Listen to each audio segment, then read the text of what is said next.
భీముడికి మాటే ఇచ్చినట్టుగానే హనుమంతుడు అర్జునుడి రథంపై కూర్చుని ప్రతిరోజు కురుక్షేత్ర యుద్ధంలో జరిగే దారుణాలన్నింటినీ గమనించేవాడు.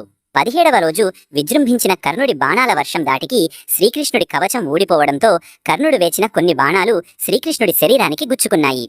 రథంపై నుండి ఇదంతా చూస్తున్న హనుమంతుడు సహించలేక ఒక్కసారిగా పైకి లేచి ప్రపంచం అంతరించిపోతుందా అన్నట్లుగా గట్టిగా గర్జించాడు.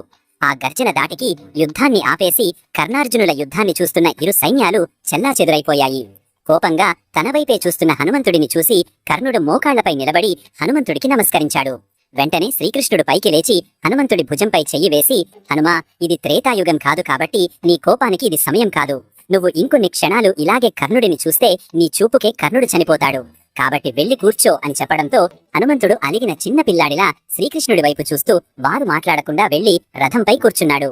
హనుమంతుని భక్తులు ఇక్కడ కామెంట్ చేసి జై శ్రీకృష్ణ అని గట్టిగా చెప్పండి.